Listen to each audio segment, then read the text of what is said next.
Hello and welcome. This is NTA Tuesday Live, and I'm Cyril Stober. Now, fuel tanker explosions have become worrisome in Nigeria. Many lives lost and families in devastation. Now, two of the worst cases that come to mind are the Ilefe explosion in the year 2000, which left close to 200 people dead and property worth millions of naira destroyed, and the most recent in Majia community of Jigawa State, with more than 100 deaths so far reported. Now, apart from these, there have been many other explosions across the country. Now, what is responsible for this spate of disasters, and how can it be avoided? This is our focus on NTA Tuesday Live tonight. But before we go into the discussion proper, let's get to see this report put together by energy correspondent Lydia Sampson. In many instances, experts say poor road conditions and vehicle maintenance issues contribute to most tanker accidents, increasing the likelihood of loss of control, leading to fuel tanker accidents with catastrophic explosions. Now, over 140 fatalities have been reported from a single incident on October 15, 2024 in Jigawa State. The tragedy unfolded when an overturned tanker ignited as bystanders attempted to collect spilled fuel, highlighting a dire need for public awareness regarding safety practices during such emergencies. That has been happening, quite frequently these days, and we are seeing how we can work with the tanker drivers themselves to see how they themselves can self-regulate. We believe that, if all Nigerians are involved, we'll be able to not only reduce it, reduce it to the barest, minimum. We can't completely prevent it. It will happen. Accidents happen all over the world, but let's see how we can work together and reduce it to the barest minimum. Unfortunately, statistics and trends reveal that fuel tanker accidents are alarmingly frequent in Nigeria. In 2020 alone, the Federal Road Safety Corps recorded 1,531 incidents, resulting in 535 deaths. The situation worsened in 2023, with over 5,000 road fatalities attributed to various accidents. The rising price of petrol has exacerbated the issue, prompting desperate persons risking their lives for fuel. What can stakeholders in the oil and gas downstream do to mitigate recurrence of tanker accidents? By the authority itself, what we're doing is also trying to ensure that only safe trucks are loaded at the depots. We're reinforcing our oversights at those. We will have to work and collaborate with other agencies like the Federal Road Safety Commission on that. And also even the Ministry of Works, the road and all, so that they're aware of the routes that we prioritize, so that the incidents of tankers toppling will also be mitigated. We have designed so many initiatives like the Road Transport Safety Certification Scheme, whereby we make sure that not only tankers and trailers, all the vehicles in this country are being certified, and to make sure that it's only the good ones that can fly our road. The same thing, we also have the drivers standardization scheme, whereby we also certify drivers, make sure that we improve their skill, to make sure that at least those drivers are able to fly the road without getting involved in crashes. To mitigate risks associated with tanker explosions, experts are calling for adoption of safety measures, including maintaining a safe distance from overturned tankers and the need to avoid gathering around, reporting incidents immediately by informing emergency services rather than attempting to collect fuel. They called for more community education through engagement in community sensitization programs to raise awareness about the dangers of approaching accident sites. Others include following emergency protocols and adherence to instructions from law enforcement and emergency responders during such incidents. They are unanimous that by prioritizing safety and awareness, communities can significantly reduce the tragic outcomes of these preventable disasters. In Abuja, Lydia Sampson. That report sets the tone for tonight's discussion. Let me introduce our guests. I'd like to welcome to this program High General Major, Assistant Corps Marshal Operations of the Federal Road Safety Corps. Thanks for being here tonight. Thank you very much. We're joined by Abubakar Begandi Shatima. He is the President, Independent Petroleum Marketers Association of Nigeria, IPMAN. Thanks for joining us tonight. Good evening. Thank you. Let me also welcome to this program Engineer Olalekan Amoni. He's Deputy Director, Standards Development Coordination Division of the Standards Organization of Nigeria. Thanks for being here with us. Thank you. It's nice to be here. And joining us from our JOS Network Center is DIG Habila Joshak, retired Deputy Inspector General of Police. Thanks for being with us tonight. Thank you for having me. All right. Well, at some point in time, this program goes interactive, and at that time, we'll remind you of the process and the procedure so you can join in the conversation in the studio. Gentlemen, welcome once again. Very grim statistics we have seen in that report, and that's no other way to describe what we've seen in those reports than tragic, and it continues to occur. With the most recent one coming in mind, it would seem that there's no end to these explosions. Fuel tankers overturning, blowing up in flames, and leading to so many deaths and destruction. Let's hear you. What can you say about this situation? Well, let me, first and foremost, on behalf of the Corps Marshal and the entire officers and men of the Federal Safety Corps, commensurate with the people of Niger State on the recent disaster, because that's a disaster on its own. What happened on 15th of October? That was a red letter day for us as road safety practitioners, and for every Nigerian, of course. We know we are all involved and want to commensurate with the families and the good Lord console them. And what can we say? This is one crash too many. If you flash back in September, we had a similar scenario at Agai in Niger State, where a tanker also crashed, spilled fuel, and somewhere fire erupted also. That one involved burning of a full truckload with cows, human beings. About 48 lives were lost in that one. As at the last count of this Jigawa own, the statistics have risen up to 170 as at the last period. But the most disturbing aspect of it is that we are seeing sequences that follow a similar pattern, and it seems as if we don't learn from history. And if we don't learn from history, we'll eventually become history. If you look at all the issues that surrounds the tanker incidences, it has to do with spillage. And once there is spillage, you see people coming to scoop fuel.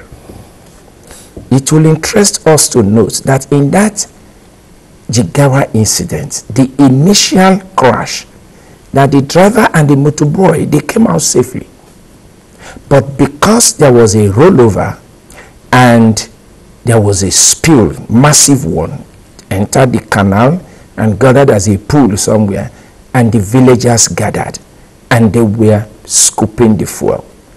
It was in the process of that scooping the fuel that they met their untimely death. Otherwise, the initial crash had no death or injury even involved, because the driver came out and it. The responder agencies also responded on time. The distance from that place to where the FRSC office is just about 15 kilometers. The police also came out on time. But at a point in time, they could not be the crowd could not be contained again, because they were actually calling themselves, using phone to call themselves to come. It was as if, come and take your own share of the national cake.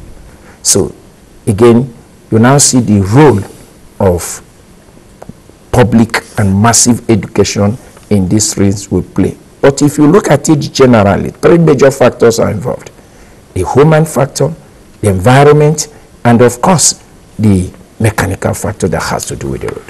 Okay, we'll go into those details as we go on. But let's hear from the president of the Independent Petroleum Marketers Association, IPMAN. Well, in fact, on behalf of myself and members of Independent Petroleum Marketers, we like to say our condolence to the people of Jigawa State and Nigeria in general. Actually, what happened is just unfortunate. And we independent petroleum marketers, normally we take a proper action the time when we are assembling our truck. We must make sure that the truck is in order at the same time with the tank, because we know what we normally used to carry is highly inflammable. Just like what the officer of road safety have said, by the time when the truck fell down, there is no any incident, but due to the way people wanted to collect some certain products, and PMS has one thing: if you collect it, that small drop that is dropping, it will go as far as wherever that particular product dropped, it will catch fire. So actually that is just what happened. But to my own advice, the emergency, that is the safety concern, they should try as much as possible in any certain distance. They should try and have a firefighter, that is a tank fighter, should, in case of if anything, something like this is going to happen, they can easily go and see how they can be able to solve the problem. Because if you look at our Nigerian roads, in most of the cases, it's hardly you will find an emergency where they will station a fire tanker. And the way we have been taking this petroleum product, we doesn't have any alternative. Our drivers have to travel from a long distance, and with kind of roads that we have in Nigeria today, to see that we carry this product to our filling station, the distance is very far. So it's good for any required numbers of kilometers, let's say like 50 or 40 kilometers, it's good to have a firefighter, that is a tank, that can be able, in case if there is any incident like that, they will just go and quench the fire. And the securities too, they should play a very important role. Immediately when they have seen a tanker has fallen, they should try and see how they can prevent people from going there by putting a certain siren that to show that something is really happening. So this is just a small advice that I wanted to mention. We'll go into other things. Well, let's come to the Deputy Director of Standards Development Coordination Division of the Standards Organization of Nigeria, Lalikon Moni. And this calls to question, you know, when the IPMAN president was speaking, he referred to ensuring that both the trucks and the tanks are in good condition. So this is key in one aspect, and you are in charge, your organization is in charge of standards. Can we really trust the integrity of, one, the trucks, and then the tanks? Because you would even hear people say it's not even when the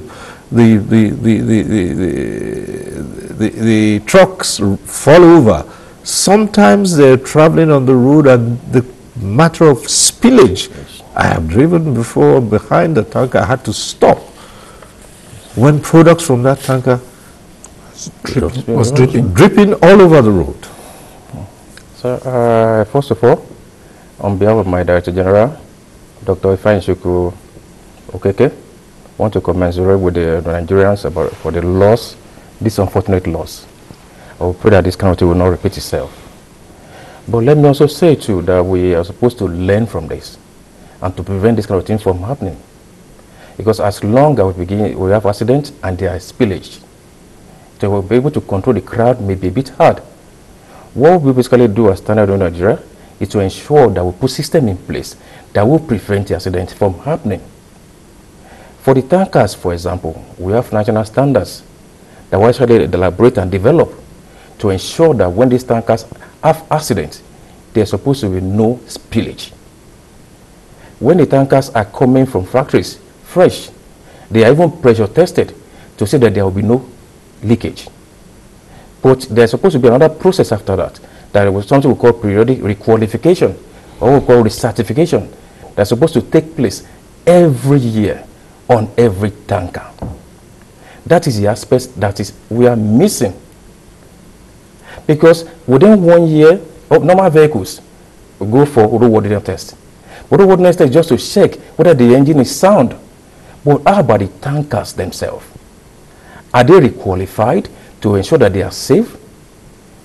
We should notice that take maybe LPG cylinders, for example. Despite the fact that we keep them outside, the number of accidents that occur from LPG has virtually reduced to 0. There are no accidents in that line because the standard requirements were adhered to.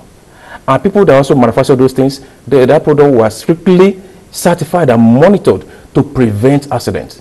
But when it comes to the issue of tankers, most of the time the trailers come alone.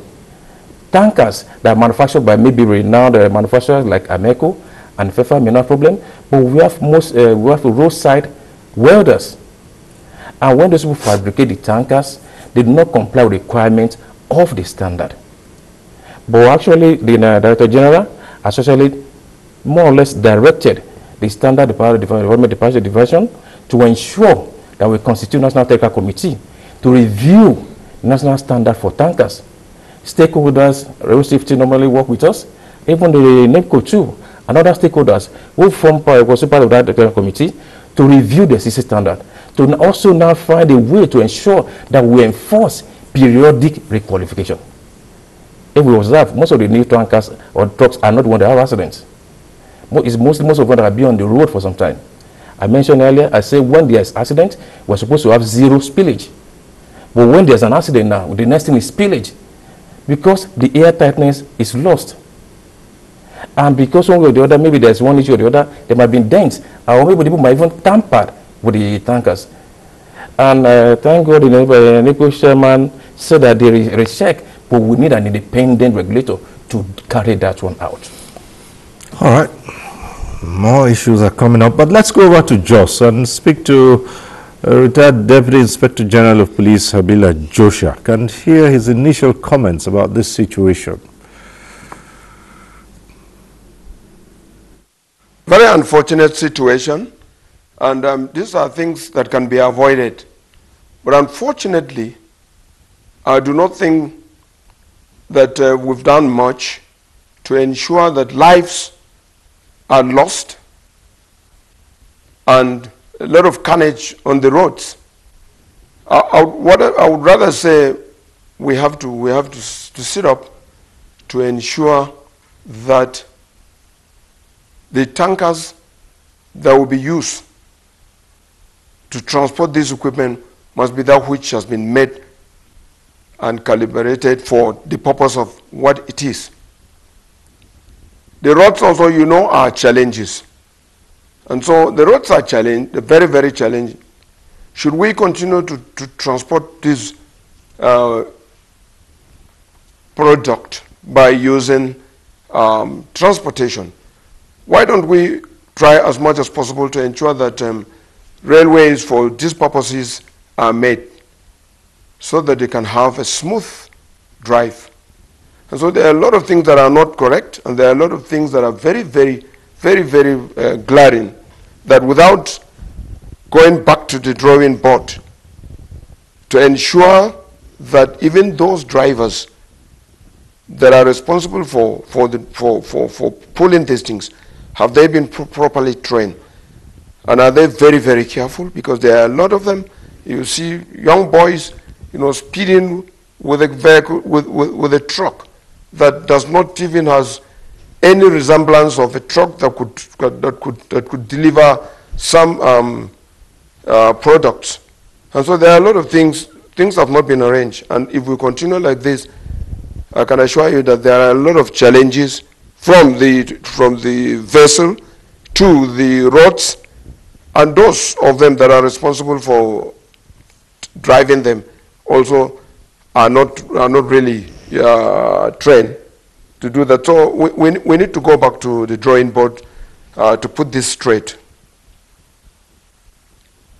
There are so many issues which we'll look at them in greater detail.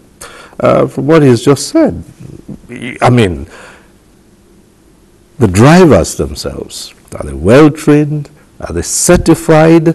Sometimes, and just like the IG Joshaka said, sometimes you see very young boys behind the wheels of these articulated vehicles, tankers, and you're wondering. And so, first, what is the age limit for the granting of licenses? Are these drivers properly licensed? What kind of recertification do they go through? That's we started on that first, because there are so many other issues apart from those who drive the trucks themselves. We will talk about the integrity of the trucks, whether they are okay. We also will come to the issue of the roads themselves, the kinds of roads that, and so many other issues. But let's start first from the certification of those who drive these trucks. Yes, I'm happy that this is coming up. And I'm also happy that one of our partners in the IPMAN is also here, because we need to look at these things holistically. Talking about the age, if you are 18 years and above in Nigeria, that's the legal limit for you to really go for a driver's license. But we all know we have seen 15-year-olds behind the wheels. Certainly. Well, before we can conclude that, there are so many distance that you need to prove that the person is not just looking young. But be that as it may, let us go to the real thing. The real thing here is, and I will also tell you where some of those observations come in, that there is also some elements of sabotage somewhere. What do I mean by sabotage? Today, because of the recurrent incidences of this issue of crashes involving tankers, FRSC came up with a program they called Safe to Load. Now, the essence of the Safe to Load is to ensure that this safety we are talking about starts at the depot, where these products are loaded into the tanks. So you even have to start with the fact whether, number one, the driver that came to load with the tanker, is he licensed? And I must be honest with you, when we started that program, we discovered that a lot of them were not properly licensed. So we engaged the Nupeng PTD and all other stakeholders in the industry. What is the problem? We cannot continue like this. Oh, they said, oh, you see, they don't have time. These people, they are always on the move, and this is. Then FRSC went the extra mile. Some had licenses that are not valid. And the moment your license is not valid, you have lost your right to be on the road. So we now went again, okay, established special driver's license for them, centers for them, so that it can be easy for you, to those who have, at least to go and renew. And for those who don't have at all, for you to be able to apply. We have those specialist centers in Papa and all other places like that. So we now discovered, okay, we started improving on that. And some of them now had valid license to a great extent, but not still all.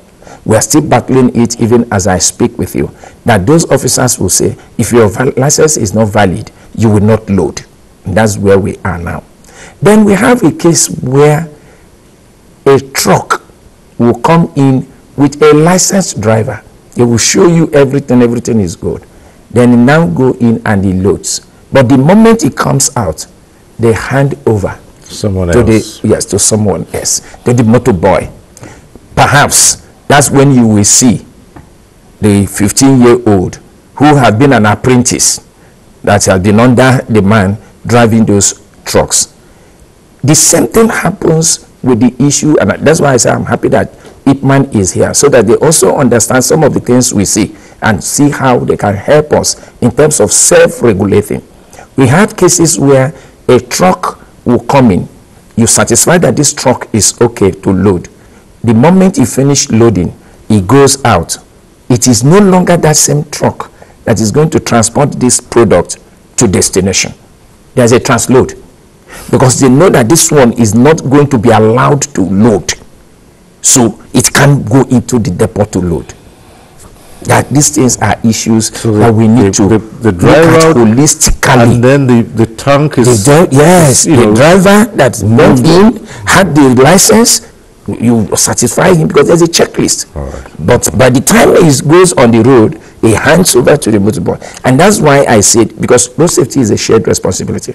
Ipman, Nupen PTD, they also have to help us, because this is a national issue that calls for a holistic review. The other one that beats me is that apart from handing over to the motorboy, the truck that has gone in and loaded, and they come out, and it's not the same truck that's going to take the tank. We have had instances like that. It's amazing. They can switch with products in the tank. They can transload. We've had incidences like that, documented incidences. But it is something that we know we could just continue to engage the relevant stakeholders so that we will get to where we are going. Then I need to also say this.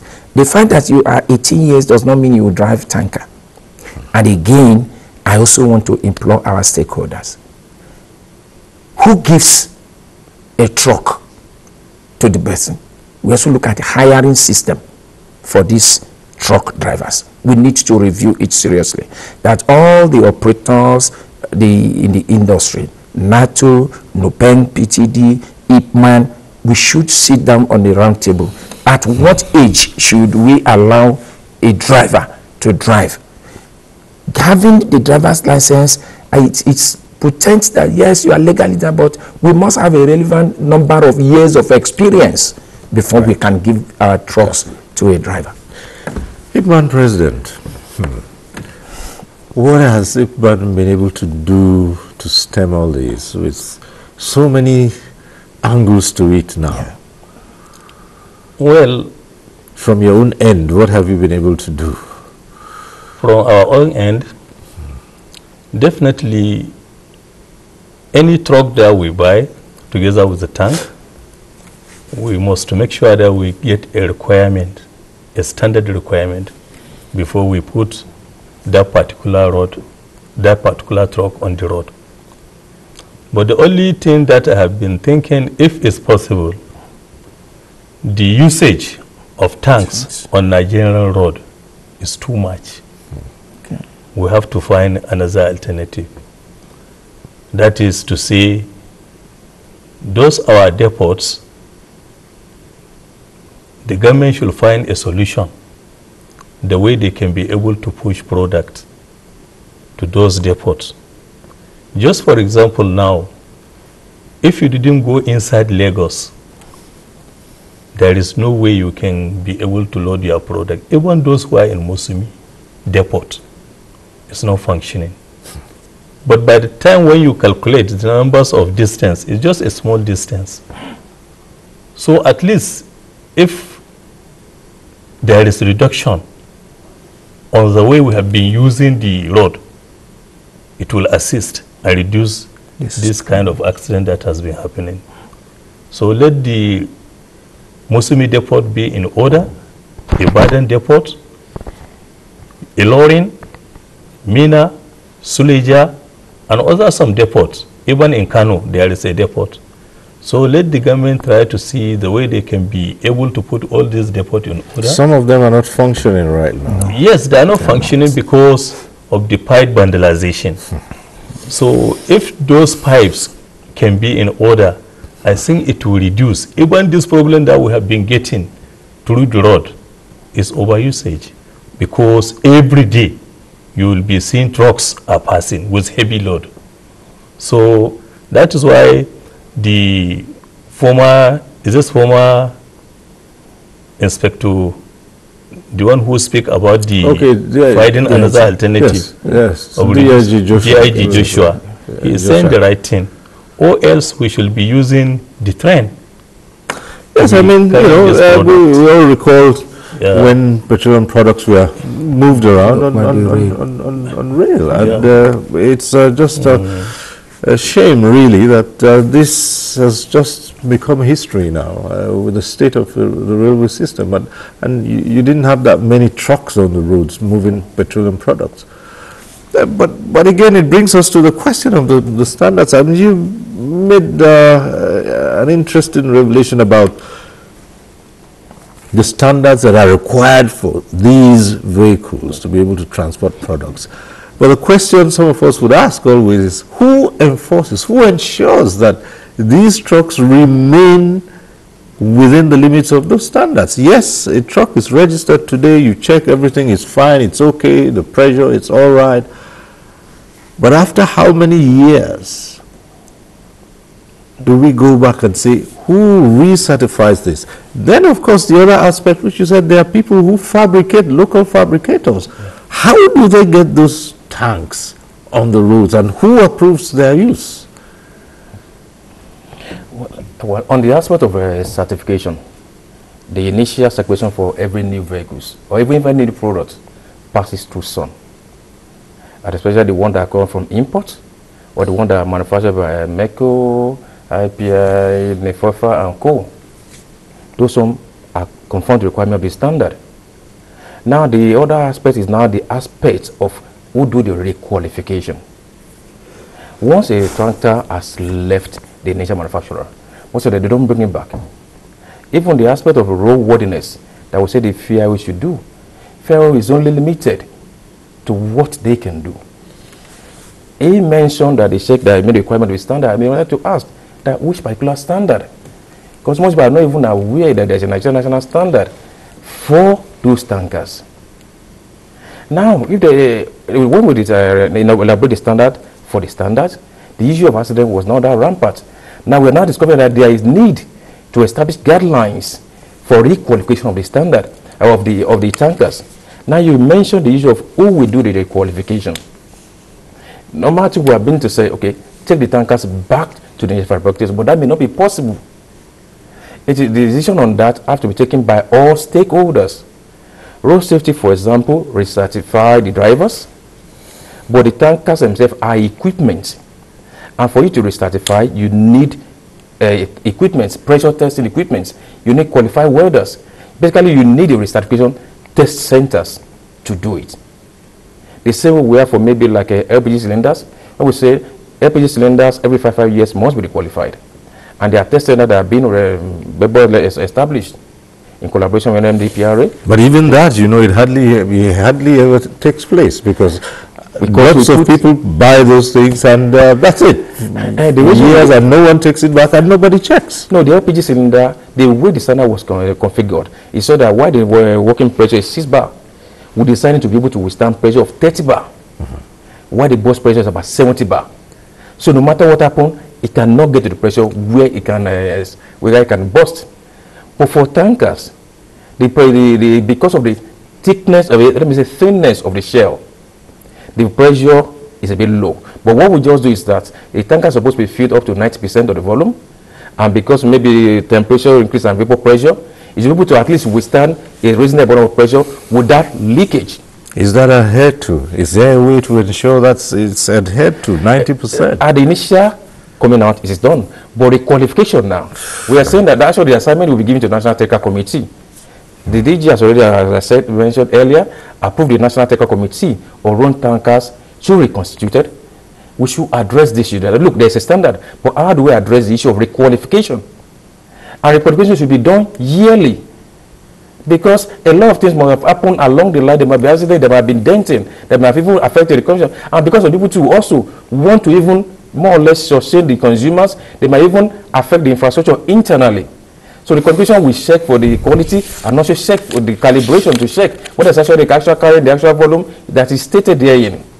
So we need basically the decision on that will be taken by a National Technical Committee that's being reconstituted. And I mentioned earlier that ITMA is part of it, the road safety is part of it, NTA is part of it, and other stakeholders will be part of it. But basically, all of us must agree that we must handle requalification because we need equipment to handle the requalification. All right. We have a number of reports. Let's get to see this one from Jigawa State.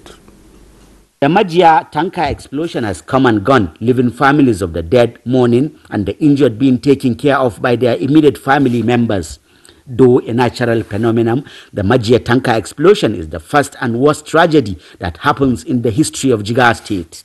Despite swift response by authorities concerned, the death toll is increasing by day after the incident. Expert and analyst in Jigawa State says government need not only to take measures of forestalling future occurrence, but take adequate measures that can stop people from rushing to fetch fuel whenever such incident occurs.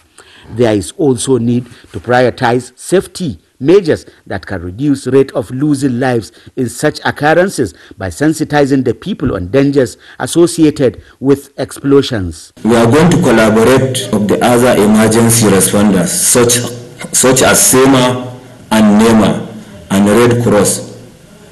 If such incident, we can easily communicate and respond in time. We are going to continue to intensify and improve on our safety measures for conveying petroleum product and other product, preloading, well loading, and post-loading, so that we get rid of all the carnages that is happening in our Nigeria road. On its part, Jigawa State government says it is on top of the situation as injured victims are currently receiving treatment at different hospitals in the state and the neighboring states of Kano, Bauchi and Yobe. Though more than 170 have lost their lives, the death toll is said to be increasing as some of the victims receiving treatment are given off the ghost. Generally speaking, looking at how extensive the injuries were more than 50%. In fact, there are those with over 90% injury.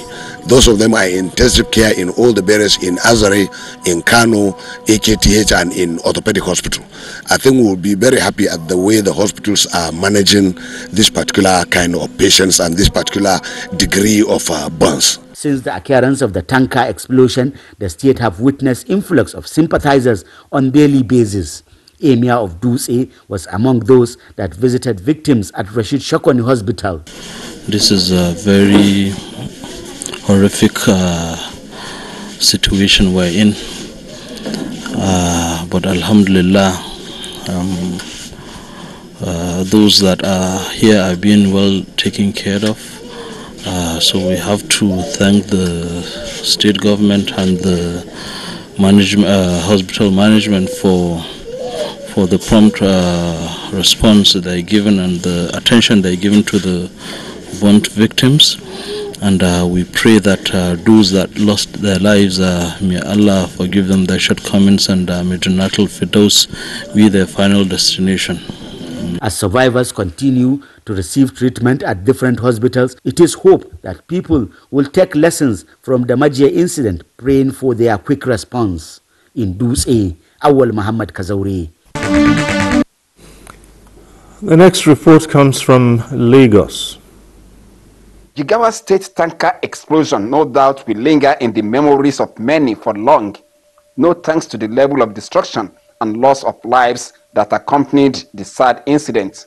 Lagos has experienced several explosions, with the most recent in August this year, when a truck laden with 12 tons of gas exploded in a filling station. Though no life was lost, the incident further highlighted the level of damage such unfortunate event could cause.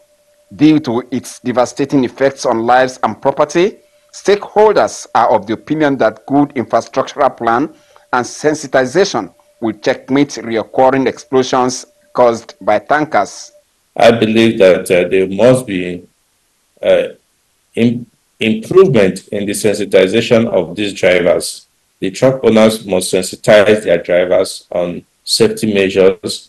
Then the Federal Road Safety Corps must also take it as a national duty, a national emergency, to ensure that these people are well monitored. But the major cause of explosion is carelessness. And when I mean carelessness, it means negligence. It means the activity that we engage on when we don't even fully understand the safety implication of such an activity. While admitting that accident can happen at any time, the need for Nigerians to shun scooping of fuel from falling trucks was also emphasized. We must, as a people, tell ourselves that there's no matter the immediate gains we are going to get from any of such situation, it does not equate the damages that may happen or may have happened. As a means of reducing casualty, taking precautions at accident scenes, experts say, is the best option. In Lagos, Bolaji Akim. DIG Habila Joshak, let's come to you. In the Jigawa incident, just like so many others, a truck falls over, product spilled, and people, all they can think about first is maybe the quick gains they'll get from scooping up this product, forgetting its volatility and how inflammable it can be. And the crowds just keep growing. It's like locusts. They're called to the scene. Now, how do you begin to control a crowd at a scene like that? And it happens all the time. You have an accident scene, people gather around, and not many actually know what to do. These days, people are with their phones recording, being the first to post things out. But how do you begin to secure a place like that? Even before, you know, all the appropriate responders come to the scene. It's very difficult for individuals, the community, to come out and ensure that they should try to do something that will prevent further destruction of lives and property. People will just scam on that and want to have a part of that because of the situation, the economic situation now. I would rather say that one of the things that can assist in checking this carnage is of course to ensure that it is the NNPC themselves should be the people to provide all these tankers to ensure that there is standard. It is also the responsibility, should be the responsibility of the NNPC to also, you know, get drivers that they will train and set a standard. And the responsibility of distribution of the materials, the petroleum, to the viral states must be properly supervised by the NNPC. Some of us walk around Port Harcourt so much, and we're in the refinery and saw a lot of things and made a lot of contribution. If we cannot have the railway today, so we can talk about the transportation through the railways, but I'm sure in future we can have that. We're also trying to ensure that our roads are fine. The minister is somebody that has also had opportunity to replicate some of these things he's doing now in his state. And so while waiting for that, I think the NNPC themselves must take the responsibility. Otherwise, I think that the carnage won't be stopped any time now. Let's come back here in Abuja. Let's look at another aspect of this. Now we've seen, I mean, the standards, whether those who drive the trucks are qualified. But there's another aspect of it, which is a huge contributory factor to these accidents and the carnage that we see, the roads themselves. And sometimes you see these roads and you know deep within yourself that any articulated vehicle that attempts will go down. Yet, there are no alternatives. And sometimes they say the drivers are just forced to take a risk and do the best that they can and try to maneuver. And in trying to do that, these things occur. Yeah. The truth has to be said. The roads is a factor. You can't hide away from it. As much as we know that the government is trying now, we are seeing roads being rehabilitated. I served in Lagos. I know what Lagos Ibadan used to be. You go to Lagos Ibadan today, it's better off. I also served in a lorry. I know what Oyo or Bomosho used to be. Today we have a crook road that passes through, that get to at least Ogbomosho before you divert back to the old road again. Those things are getting better, but there's still much more work to be done. What I think key to it is the fact that the Ipman president made a point when it was started. He said the road mode is carrying more than it can chew. We just have to agree on that. Over 90 to 95% of all the haulage and freight movements in Nigeria is by the road mode.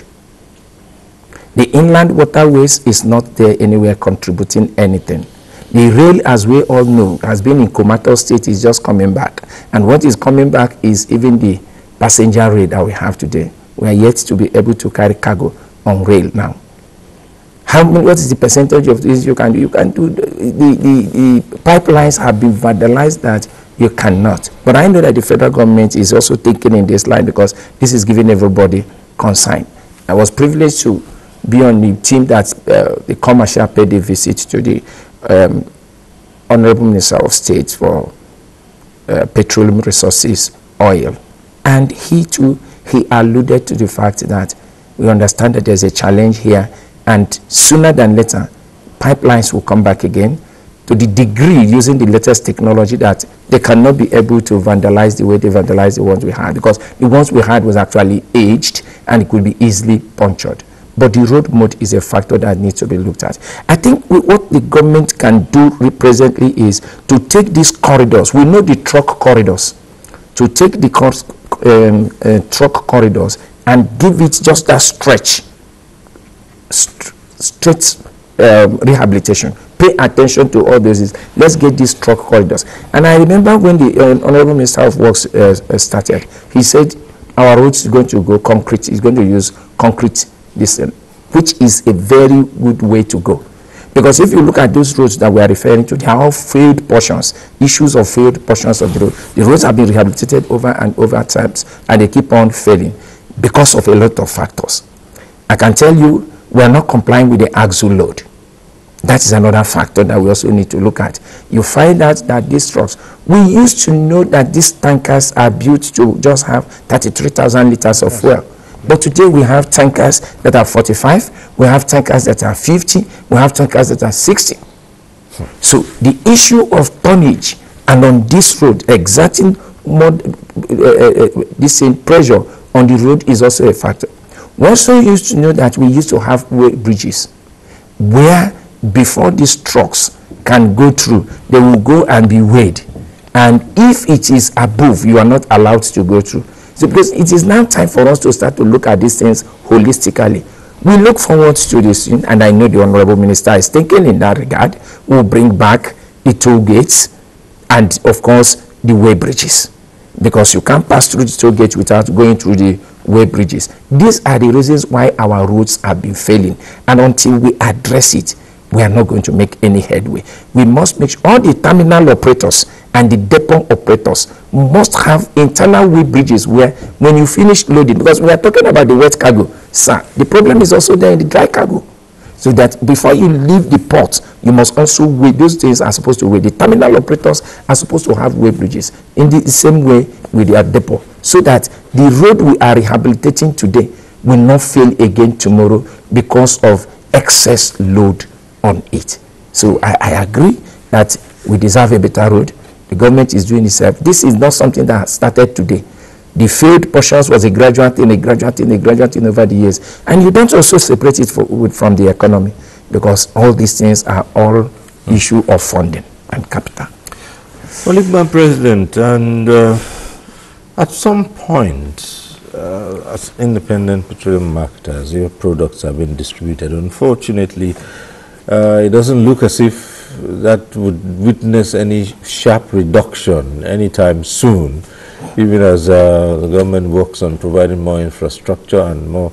But it means transporting these petroleum products by this means will continue for a long time.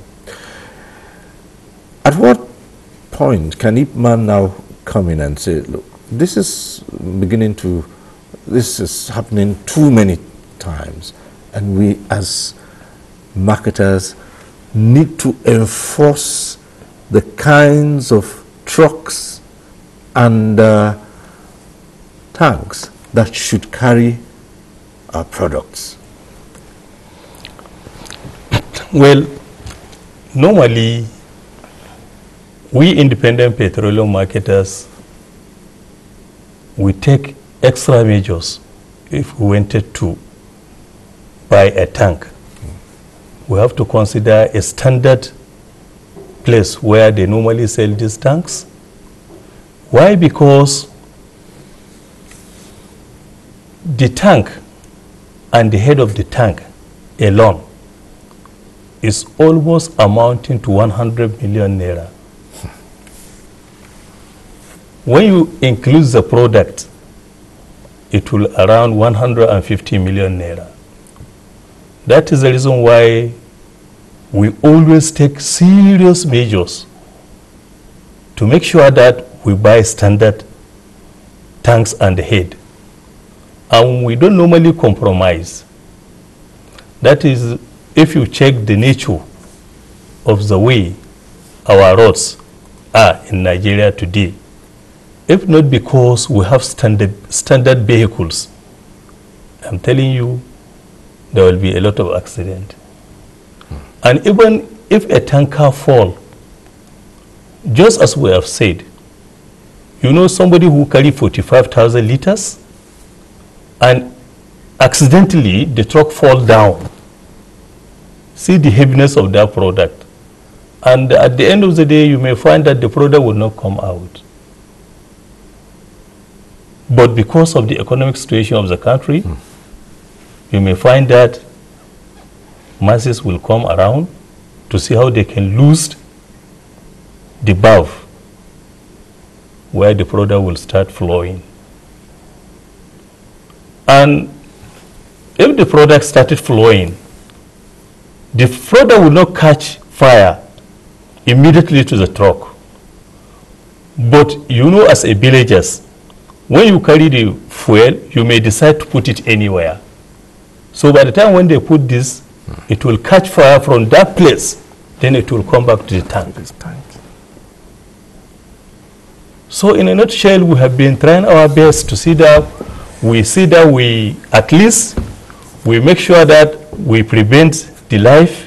At the same time, we see that we prevent our capital, because the business is highly capital intensive. Even as you say that it's capital intensive and it costs as much as 100 million to 150 million naira, and given the economic situation now, this is like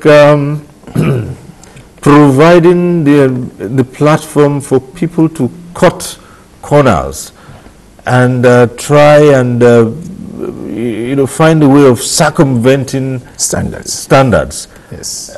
Thinking, oh well, maybe after I've made some profit, I'll be able to now come back and follow this. But it never happens that way, does it? Well, basically, what I want us to address is that now we know there's a problem. How do we move forward and prevent this thing from happening? I've mentioned earlier that there are standards. We need to review the standard to see whether they are even up to date. All the stakeholders will review together. But then we also need to address the aspect of how we can prevent circumventing the standard. And the best way to do that is to call for the periodic requalification of those tanks. And we need the fabricators, we need the major manufacturers to come into it. When we establish the standard, or when we coordinate the establishment of that standard, but all the stakeholders must agree that they say this is a common problem that we must find a solution to. Until the alternatives, even if the alternative through railway and all those things, we are still transporting dangerous products. We still need to ensure that the means of transporting them is still safe and secure. Otherwise, the problem we are running from the road may still happen over there. But the problem is, are Nigerians complying with standards?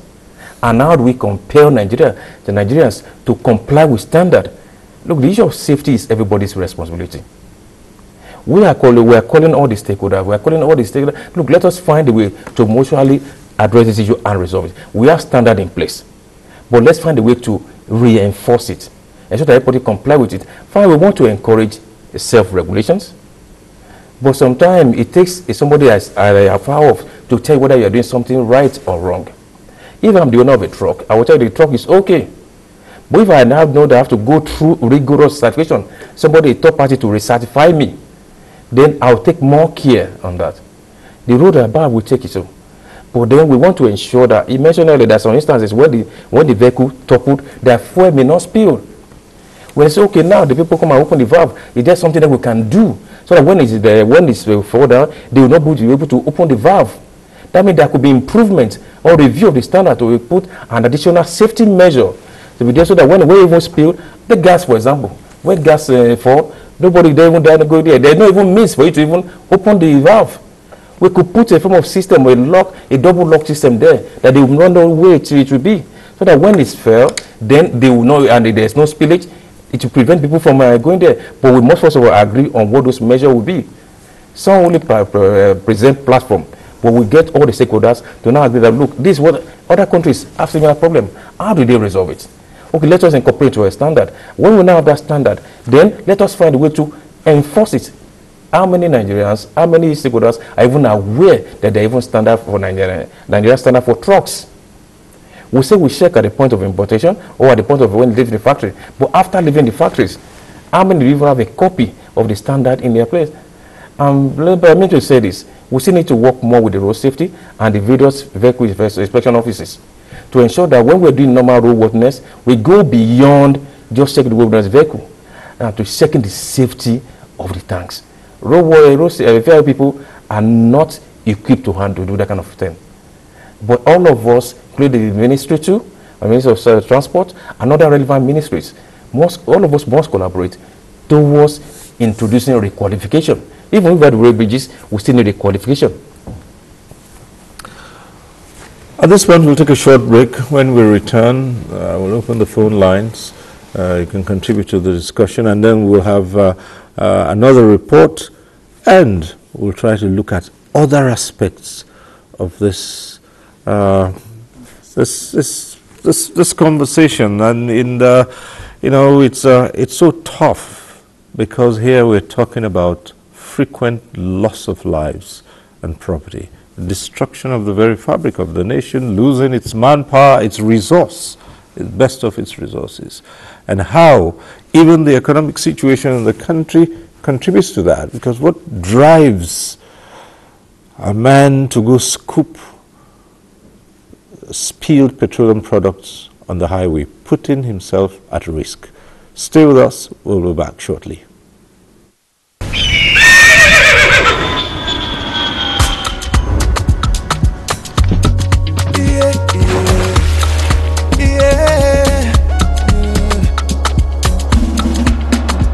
From the Atlantic across the savannah to the Sahara, we rise, the land of the free, we know they tire.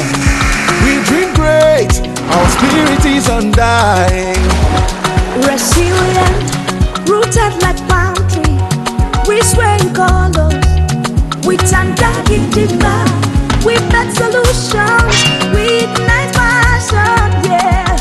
Ethnicity is unique, we have more than just a nation. We are Nigeria, we are Nigeria, strengthening unity, we know they carry lives. We are Nigeria, we are Nigeria, together live the dream of a land with great destiny. We are Nigeria. I am the Real Nigerian. Brought to you by the National Orientation Agency, NOA.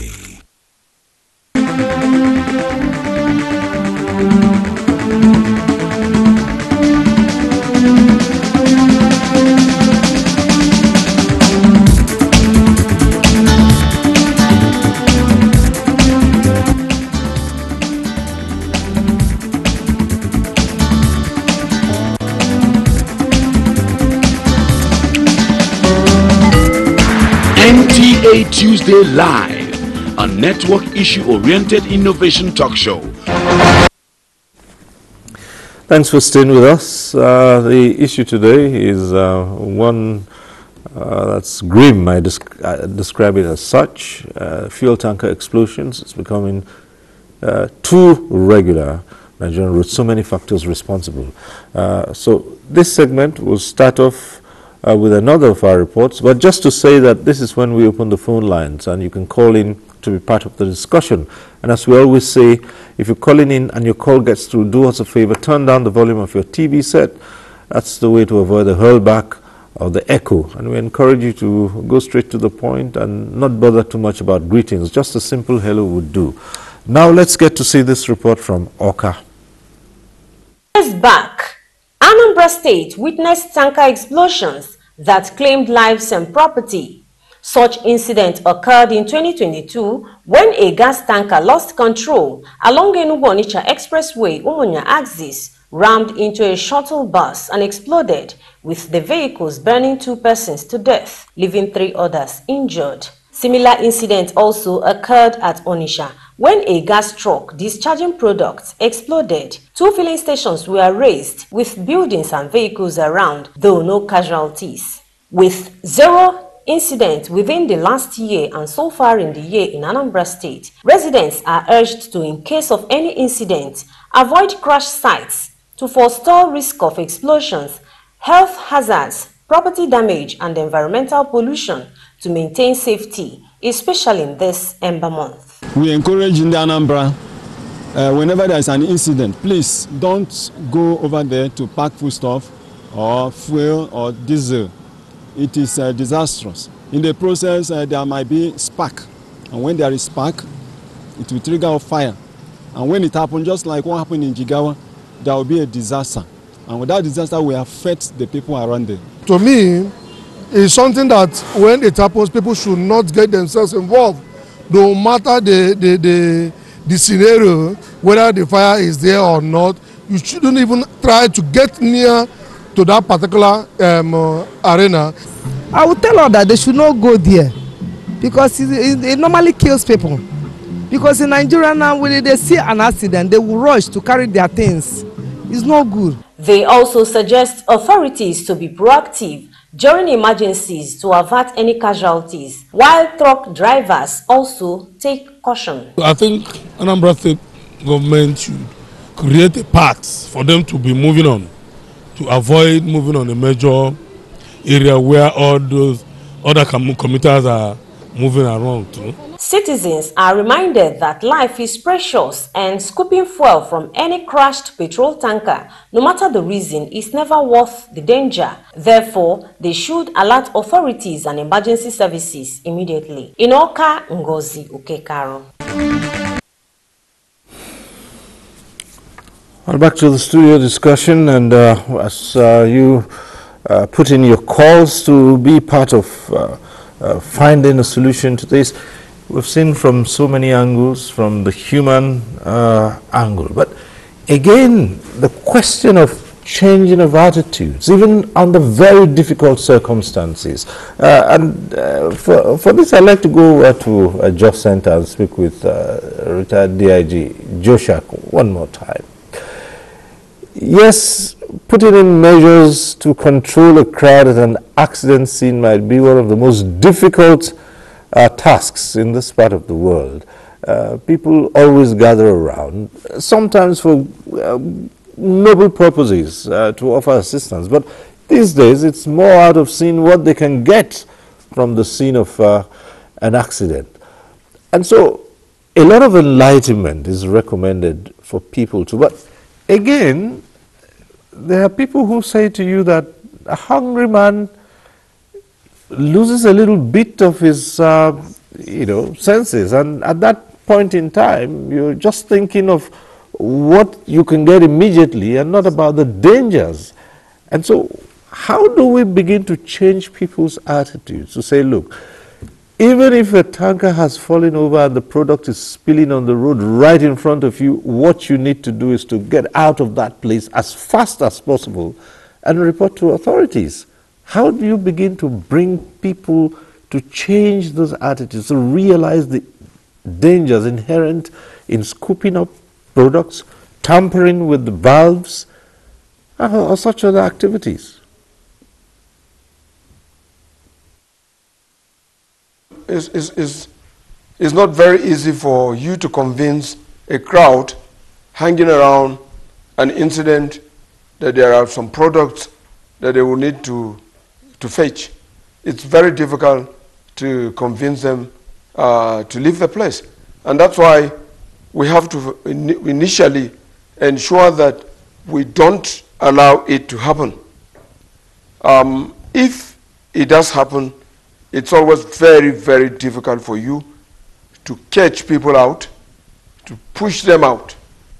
Because of the situation that we are, there are a lot of people who would want to have part of what it is there for them to earn a living. And so it will be a daydream for us to think that we will send these people. Once there's an incident, you see a lot of persons pushing in, to catch on some of the items that have been destroyed, some of the things that they would want to have for themselves. And that's why we're saying that we should totally change the procedure, particularly when it has to do with this petroleum.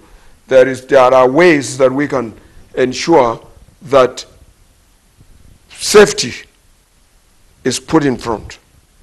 And that's why we're saying that the NNPC must take the responsibility of ensuring that the delivering of this already processed product is supervised by them and provide all the necessity. And I believe that if that is done, there's going to be some, some action that will save lives and also ensure that the products are delivered where they are. Otherwise, if we always dance around this, it's likely to be very impossible for us to control crowd that have such, to have a glance of whatever it is that has fallen down, because these roads cannot be, our roads are bad, and they cannot be built today. But we know that we're in the right track, because those of them that are responsible for preparing roads or construction roads are serious individuals. If given the opportunity, they will do it well. That I know. Human factor again, even where you have good roads, because we have seen articulated vehicles at Tonuba, even within the city center, even in Abuja a few weeks ago, somewhere close to Maitaba, a similar incident happened. And that particular spot, there's enough room to maneuver a vehicle. So what happened at that point? It's either error, driver's error, or a problem with the truck itself. And so enforcement sometimes comes into play here. But again, are enforcement agencies in any position to do their jobs well? Because sometimes you see some vehicles and you're wondering, how is it that a vehicle of this nature is allowed to ply the roads? Sometimes all you need to know that a vehicle is not in good shape is as soon as there's a slight gradient on the road, these trucks can hardly go up. They're struggling to. Yet they go past road safety officials and it would seem as if nothing is done. Well, I want to say that the issue of enforcement in this very context, within this our context, is a very delicate one. And that's why for us in FRSC, when it comes to issue of petroleum products, we want to see a situation where prevention is even better than saying you are enforcing anything. And I will give you instances as a law enforcement agent who have been in these things for long. The attitude of our drivers is very wonderful. if you sight that truck and you flag the truck down and he manages to stop for you, I am not saying something I have not witnessed. He can carry the key and tell you, take. You want to impound the truck? Take. And I'm sure you recall, we have had incidences in Ogere, where in the course of enforcing their listen, somebody will just come and they will block the road. We had it over and over until we had to engage all the stakeholders. That's why you have not heard of the blockage of road on Lagos Ibadan by Ogere axis. We also remember in Kogi, we had incidences in Kogi where the military, they were on a this thing and the truck driver misbehaved, and the next thing is they blocked the Mutala, that Mutala Mohammed they didn't by and sometimes they declare a strike. Yes, and just so we'll come, we have our first caller on the line, Umar calling in from Burning Kebbi. Hello, Umar. Let's hear you.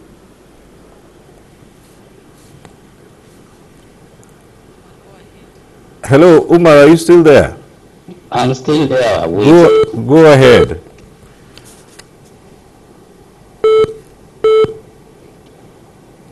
Zero.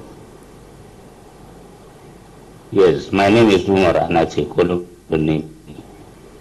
You see, thank God to Mr. Abila from Jos. He said it all. NNPC must bear the responsibility. NNPC must be the responsible organization. It takes care of all the issue of petroleum in this country. Why can't he take care of the transport section? And look at advanced country. Petroleum product and gas are not be transported through road. It is the pipeline transportation, and where there is no pipeline, through rail line transportation. I would like to the NPC bear the responsible to take the responsible of this accident. And the other thing is that the trucks we are using are not the standard. They are long trucks and heavier trucks. Why not reducing it to something that those drivers, they can maneuver easily? When there is accident, you will see how the drivers maneuver. The whole body of the trucks will go this way. The head of the trucks will go this way because it is too heavy. A truck will carry 40 liters, 40,000 liters. If you are to meander the road, you know how to do it. But this one is too heavy. So the NNPC has to be responsible, must to find ways of constructing the depot. Usually trucks are to dispatch locally within the state. If there are trucks to dispatch locally within the state alone, they cannot carry a petroleum product from Lagos to Kano, from Lagos to Maiduguri, from Lagos to Sokoto. What kind of country are we?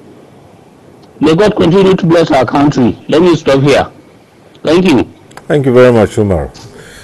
Well, Ibn President, how do you begin to address this other aspect of it? Because it's real. There are times when agencies have tried to enforce standards on the roads. It is a known fact that drivers are overly sensitive. The slightest thing, you find that a group will just block the roads. Quite recently it happened on Abuja Lokoja Road. Abuja Lokoja. Yes. Yes. It happened. There'll be a blockage and then no one goes through. Or the in-house unions declare a strike action, knowing that the product, the transport, is the very soul of the nation. And so sometimes it is that enforcement agencies are slow to carry out their duties to avoid this kind of situation, because the next thing, the whole nation is held to ransom. Well, we independent marketers, we don't normally involve in strike or asking our drivers to block the road, because remember that what we normally carry is highly inflammable. At the same time, it can evaporate. So if you take a long time without discharging, it may likely reduce the quantity. So that is, in most of the cases, we don't normally participate in such, and we don't encourage our drivers to be doing that. So as we are discussing, I know we talk about the road, the conditions of the road, and most of the depots are not functioning. So I think there is no way, even though I know accident does not happen, but it was caused. But there must be accident sometimes. So I think what the state governors generally will try as much as possible, they should try and have an emergency center in case of any incasity. Okay. That is to have fire service trucks being designated in each and every local government. If there is any accident, like which involves fire accident, they may use this vehicle instantly, because these masses that are being burnt, the truck take a very long time, which if said there is fire service, definitely they will go and quench the fire before most of the, I know even if there are some injuries, it will not be much. It may be reduced. Okay. Let's take this call. Yamai calling in from Lagos. Are you on the line? Go ahead. Hello. My own contribution on this, I'm a truck driver. In the modern world now, they use aluminum tanks, but we still use iron tanks to lift. The last man that speaks now is still the reality, because if you can look at it from Lagos to Maiduguri, the heat of the engine, the sun, the level of the sun and everything automatically is there. And then I don't know, they are talking about NOPC. What of the methane? The methane that they are there, the DRO of the methane, formerly, they expect drugs very well. But now they don't do inspection anymore. They make their own money and they forget about the safety side of it. They don't even care who is driving, is he capable or not. As long as you are well driving truck, you are a truck driver. You just want to depot and load and go. The road safety are there, are checking out at the depot. They will look at your license, your safety, and then before loading. But never they will maneuver their own people to load the way they need, and then they move. Somebody that will go to Maiduguri, he doesn't have a good tire. He doesn't have the engine capacity is V6, and he run from morning to morning. The heat, and then the tank is iron. How do you expect him not to explode? Any incident will make it to explode. But if it's aluminum tank, the safety is limit. That's what my own contribution is all about. Thank you very much. And straight away, I'll just ask General Lalikan Moni to respond to that. He's raising issues about the standard, the kinds of materials that are used these days. Construction. Yes. No, actually, it's right. There are tankers manufactured from aluminium. But then the thing is that in Nigeria system, any owner is allowed to either use aluminium or to use steel tankers. But for safety purpose, if you're going to bring a regulation that now say, fine, we are banning steel tankers, we enforce the aluminium. But right now, there's no restriction on which type of material you should use to make tankers. Some tankers can even be made from fiber materials. But we should also know that most of the accidents that we talk about here don't actually arise because a tanker is made from steel or not, but because of spillage and associated that comes with it. But I think the key issue is that we're trying to prevent accidents first. I would say whether the tanker is made of steel or aluminum or fiber, we should find a way to ensure that there is no spillage. That is one. Two, when these tankers are loading, I believe there should be an agreed checklist that we should check that, look, does this truck meet all these criteria? Is it safe? Can it be on the road? And normally when the truck is loaded, they are given a weigh bill. So that the weigh bill that's usually there, if there's a way that weigh bill can even be communicated to the receiving hand to prevent transloading. We can have guidelines in place. That all of us now look, okay, this is the guideline. From our experiences, we want to prevent accidents. Therefore, let's have a national guideline that should guide the operations, or basically what the maintenance and handling of these tankers. Can I say something? Yes. Can I say something here? Yes. Please recall that in 2018, through the office, the federal government, through the office of SGF, there was a national stakeholders forum. One of the outcomes of that national stakeholders forum on our part was that we were able to develop a guideline on movement of petroleum products or haulage of petroleum products.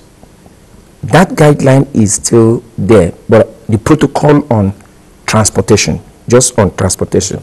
But I must say something also, and I want the Ipman person to react to this, because we have noticed that all these issues of falling tankers, rollover as it is called, the rollover, when a tanker crashes and there's a rollover, the spillage we have been witnessing, we have not been encountering it with trucks of major oil marketers. It has always been with the independent major marketers. And that is because this industry is not well regulated. It's a very key factor that I want us to look at here and look at it. You can hardly, I don't want to mention names, but we know the 6 major marketers, now called major energy marketers. I don't know how the president can help us in this. We will keep that in mind as we take this call from Tijani, who's calling in from Abuja. Hello, Tijani. Go ahead. Go. You're on. Okay. Good evening, sir. Yes, go ahead. Good evening, my president. My name is Tijani Zubeiru from Apple. My president, good evening, sir, and good evening, everybody. I know that would say we should talk through. If we talk, we have to talk through. We should have fear of God. Somebody wake Lord from Lagos, come to get accident in Majia. This truck fall almost near 25 minutes. This truck, nothing happened for him. But this villager, midnight, they open this valve, start coughing, carrying the fuel. Some of them carry the fuel to their houses. That's why fire followed them. Some of them from their houses, the fire come and catch the tank. Both Muslim and Christian, we should tell our people. The owner of the truck, just like Mr. President said now, you spend almost 150 million. You say you buy it again. you no buy to lose. After the truck fall, the driver, he feel mad because he know say maybe he don't lose in business. The owner of the truck cry, maybe he don't lose. At the end, this type of thing happen. If they not support me, phone this fuel, I know say nothing go fit happen, because with a good relationship we have with the road safety for but me to ask you to put safe mouth. Some tanker go fall from now till tomorrow without leaking. If it's bush where anybody know dey. But some people, criminal, they are not starting now. You don't take anywhere, any village, any city. Tanker fall, they are thinking that they get their national cake. From this kid take themselves thinking that they get national cake, this type of thing is happening. Somebody will tanker driver is a woman being like every woman being. Yes, I'm talking to former national chairman of tanker driver, branch of Nupen.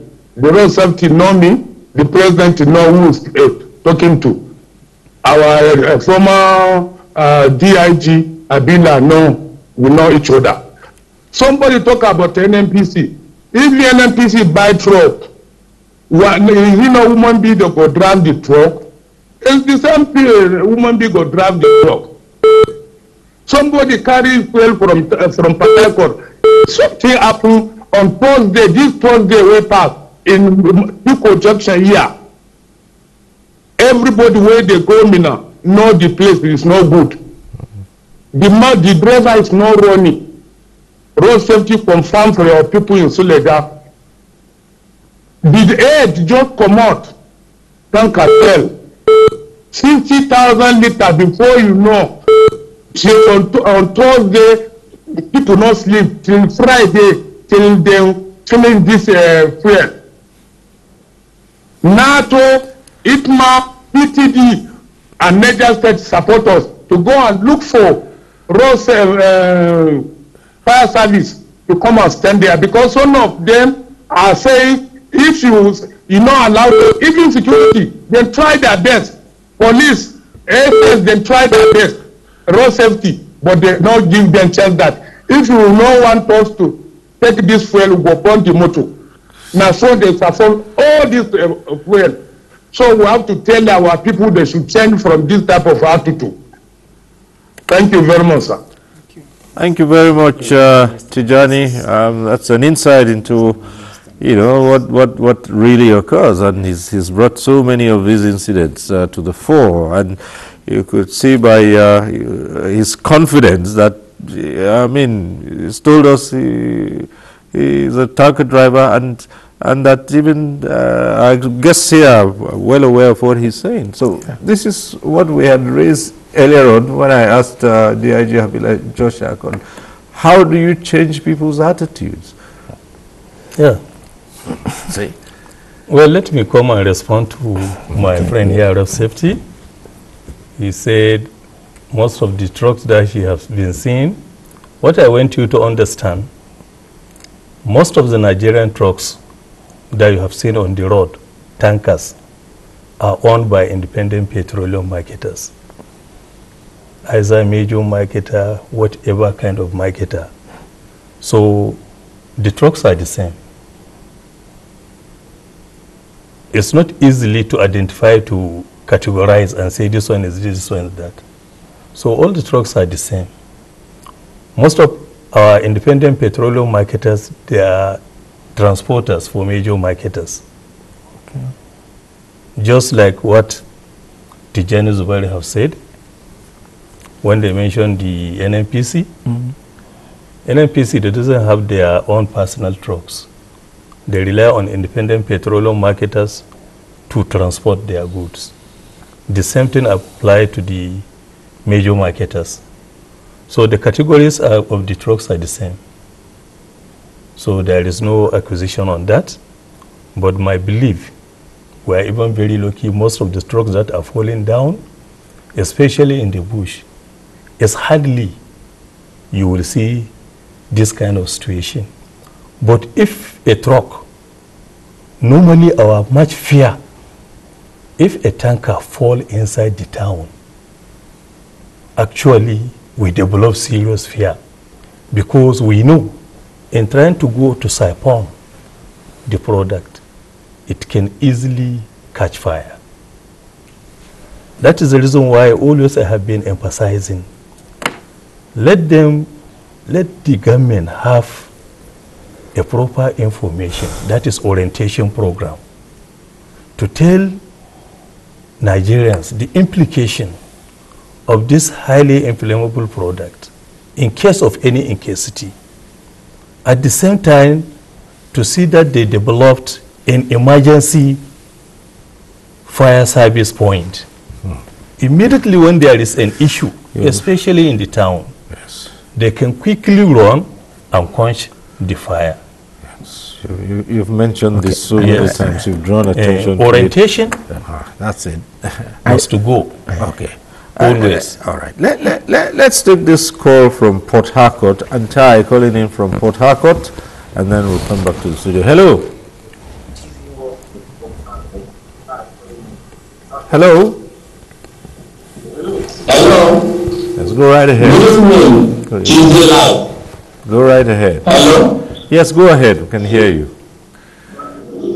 Please, my own take on the topic is somehow of what you are saying of, but it's still on NNPC. For the past years, NNPC has been doing turnaround maintenance, and what I feel contributed to the high cost of the fuel is because most of our refineries are not working. What does it take to build a new refinery, and how many years can it take? If NNPC all these years have been doing turnaround maintenance, can't they look away from the old one and build a new refinery? That is my own take. All right. Because if the refineries are working locally, the crude can be refined here, and that will reduce the cost of the fuel. Thank you. Thank you very much. Thank you. Yes, you were going to say. The president made a point which I cannot but allude to, that is what we need now, and that's the issue of national orientation campaign on these incidences, because it will still happen again and we'll still be dancing around it like the DIG said. But I'm now seeing this, and I want to again pass the ball to the president. This national orientation, and I think you people are into business, if I must say, is there a way we can all put our hands together and get this national orientation we are talking about? The media has a role to play. All of us, we all have a role to play. This thing is on A now because it has just happened. After some time, it will die down. Can I have a handshake with ITMA for us to have a radio program or a TV program like this, where we can actually use the forum to talk to Nigerians, educate Nigerians on this kind of incidences and how we can avoid it? Because everything should not just be government, government, government. This is where you people are feeding. I'm happy you said something about the cost of these trucks, and my eardrum almost, my tympanic membrane almost busted, because I didn't know it is that costly to put the truck on the road. So if somebody puts that kind of investment on the road, then to what extent can we not go in order to protect it? So I want to see if we can have a handshake so that we can have a consistent campaign on air. Nigerians, be it with radio. We can do it in all the languages. Yes. We do it in Hausa, we do it in Igbo, we do it in Yoruba, the 3 major languages, so that we can pass this message. So that if it happens in these villages, let them not say they did not hear. Yes, we are ready for that. That is the reason why the other time when you invited me, I stood up, I tell you, we independent petroleum marketers, we are ready to collaborate with road safety so that we can be able to give our contribution. And apart from that, you know, we normally pay taxes and we normally renew our license and the rest of them. All is a source of getting income to see that the way you can be able to run this program. But despite the fact that if you call our attention, we can assist. We have been assisting so many organizations, provided that because we know their importance. Like road safety, you know, even the other time we recommended the work that you have been doing. So that one is not an issue. The independent marketers were ready to collaborate because this orientation program is very, very key. Okay. Yeah. Let's get back to the phones. We have Patrick from Abuja. Hello, Patrick.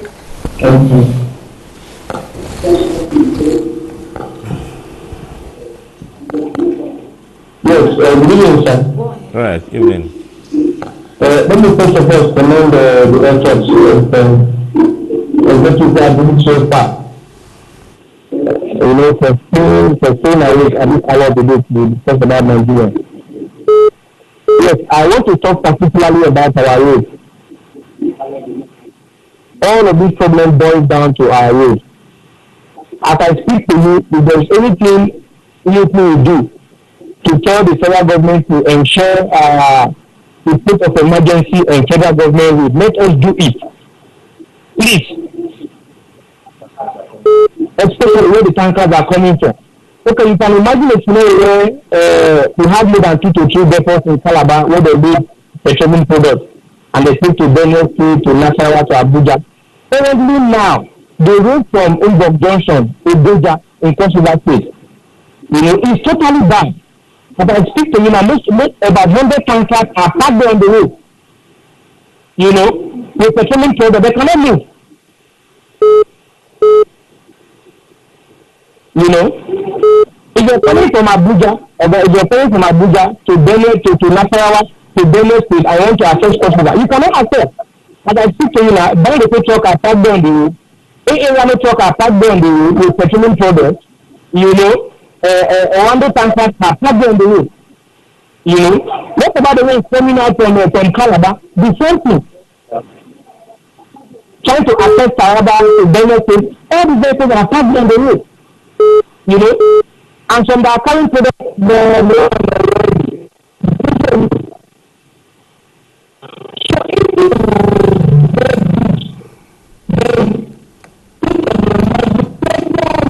Okay, it seems that the connection is getting bad. But thank you, Patrick. You made the point here. And that's another way of looking at it. And you have actually made a point here with your views. Let's go to DRG Joshak one more time. Well, the IPMAN president has kept, repeating and emphasizing that you would need to have agencies of response, fire stations in different parts, so that if a fire would occur of this nature, you would quickly have a way of putting it out. However, we also know the other challenge that the country is facing now, which has to do with security. And this again would demand an extra burden on security agencies to provide security for these stations that the IPMAN president is suggesting. Let's hear your views on that. I think it would make a big difference, because you're talking about creating some spots where you put in the police, the security agencies with some equipment for preventing carnage on the road.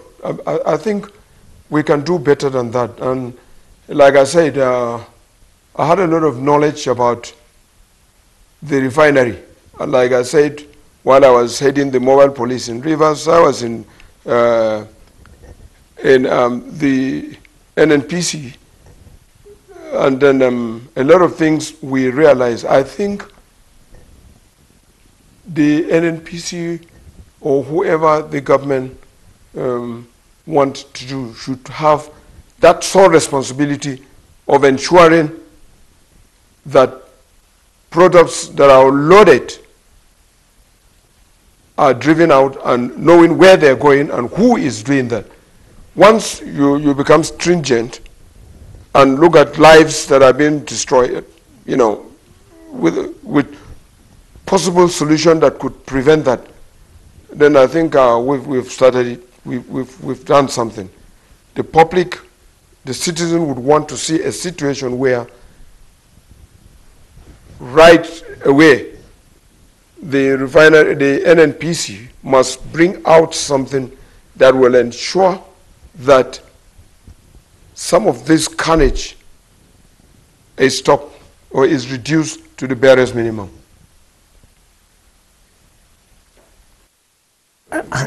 There's a that I want us to actually look, and I'll still want the president to also, because these are all safety issues.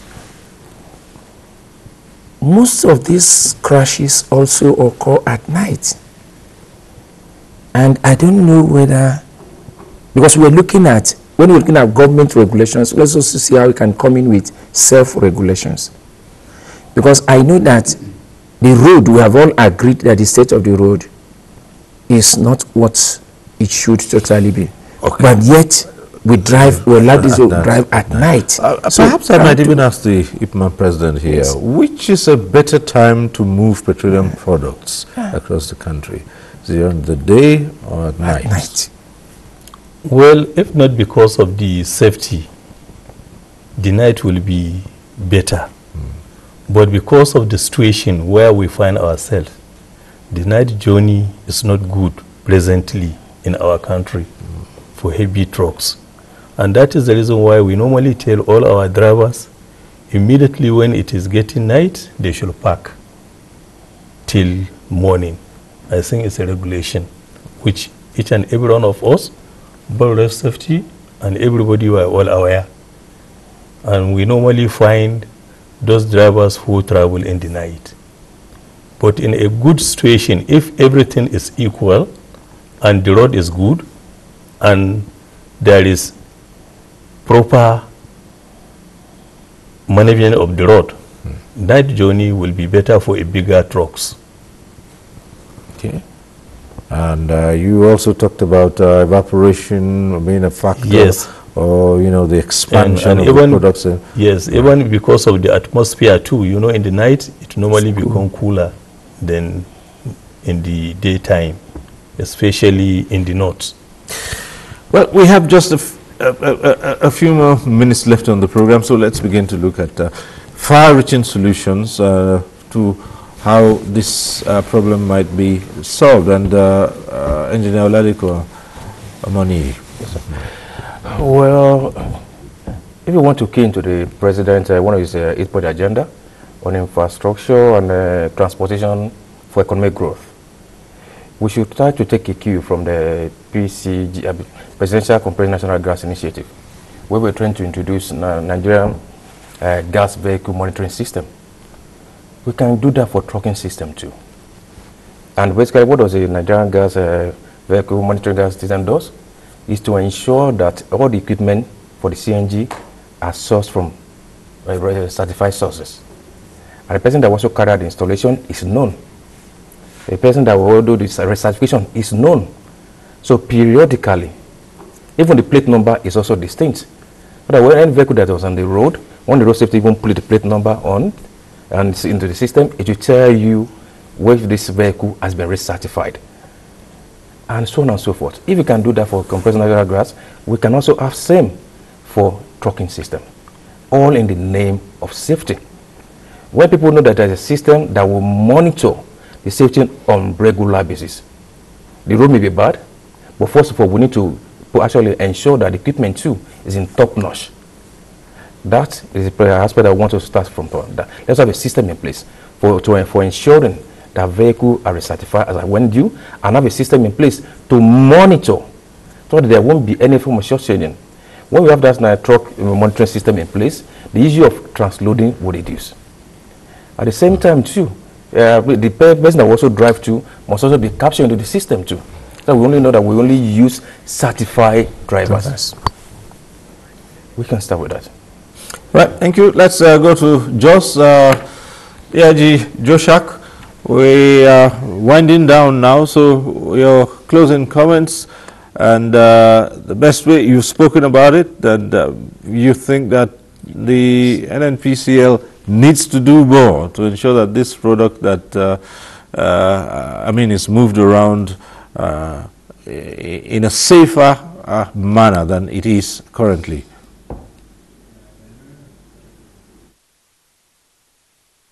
I still stand on this fact that the government should look at the best way to ensure that this monster that has taken lives and have made a lot of things going the wrong way. There are destruction of properties as a result of fire from all of this. I think the government is ready enough with hands and people that have what it takes to ensure that decisions are taken based on some of these propositions we've made, some of these suggestions we've made, so that we can put a stop or reduce it to barest minimum. I think it can be done. It's not something difficult that would want to go get another body to come and solve our problems. Thank you very much. Retired Deputy Inspector General of Police Operations, DIG Habila Joshak. Thank you for being with us on this program. Thank you. Thank you for having me. Right. Back here in Abuja, ACM, we've had the many suggestions that have been put forward too. And of course, the FRSC is a key agency in all of this. In addition to what the IPMAN president has said about locating fire engines at strategic points, again, Nigerians also say the FRSC should also do more in terms of warning of the dangers that lie ahead on the roads for these vehicles and ensure a more robust patrol. Sometimes when road safety officials are seen on the roads, a number of drivers they begin to comply with traffic regulations, speed limits, and all that. So perhaps a more robust patrol would be part of it too. But again, that also speaks to the state of the roads in Nigeria generally. Yeah. And also, if Nigerians can help to cooperate with us, a lot of measures are there, but it's just compliance. Have you forgotten that we are also implementing the speed limiting device program meant to check that these trucks do not go above the recommended speed limit? But the problem is compliance.